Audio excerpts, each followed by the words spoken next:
सातपूर अंबड MIDCत अतिक्रमणाविरोधात संतोष शर्मा यांचा एल्गार। संतोष शर्मा यांचा इशारा, अतिक्रमण हटवा अन्यथा मुंडन आंदोलन, अतिक्रमण हटाव तिरडी यात्रा आंदोलन।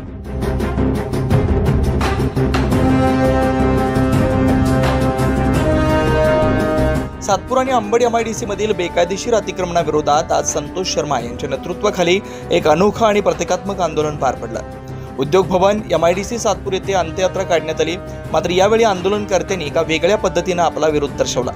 MIDCच्या बिल्डिंगची प्रतिकात्मक 3D तिरडी तयार करण्यात आली होती आणि आंदोलनकर्त्यांनी हातात मटका घेऊन निवेदन दाखवत आंदोलनाची सुरुवात झाली।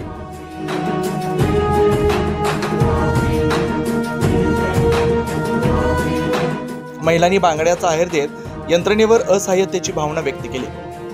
हतबल कार्यकारी अभियंता या रूपात प्रशासनाच्या निष्क्रियतेवर बोट ठेवण्यात आलं। या अनोख्या आंदोलनामागचं कारण म्हणजे सातपूर आणि अंबड MIDC मधील 130 उद्योजकांनी केलंय अतिक्रमण, ज्यामुळे नव्या उद्योगांना आणि विस्ताराला अडथळा निर्माण झाला। सामाजिक कार्यकर्ते संतोष शर्मा यांनी अतिक्रमण तात्काळ हटवा अन्यथा पुढचा टप्पा मुंडन आंदोलन असेल असा थेट इशारा दिला। याच्यामध्ये आपल्याला फक्त त्यांनी एक मोठं आश्वासन दिलेलं होतं, 1-1.5 महिन्याच्यासाठी आम्हाला वेळ द्या।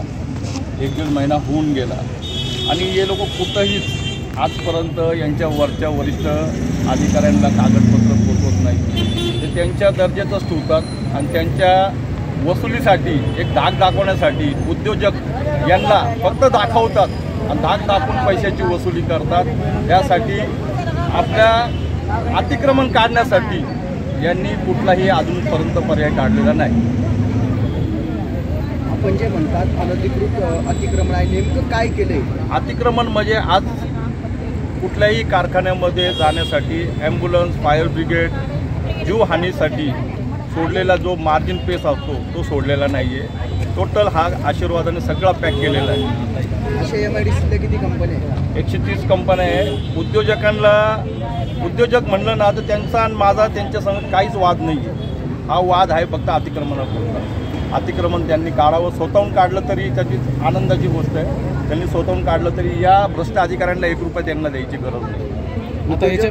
उद्योजक आणि अधिकारी काही संगमतानेच सगळं चालू आहे, यांची संगमतानेच गाठ चालू आहे। त्यांच्याकडं जागा अवेलेबल नाही आहे असं सांगून सगळा हा कारभार चालू आहे। या आंदोलनानंतर देखील अतिक्रमण जर काढलं नाही तर पुढचं पावित्र्य काय असणार आहे? महाराष्ट्र दिनाच्या दिवशी मी मुंडन आंदोलन करणार आहे। त्याची जागा वेळ सगळं मी पत्रकार माध्यमातून सांगतो। नाशिकच्या औद्योगिक भविष्याचा श्वास अडवणाऱ्या अतिक्रमणाविरोधात आता संतोष शर्मा एल्गार पुकारतात। पुढील टप्प्यात आंदोलन किती तीव्र होईल याकडे सर्वांचं लक्ष लागलं।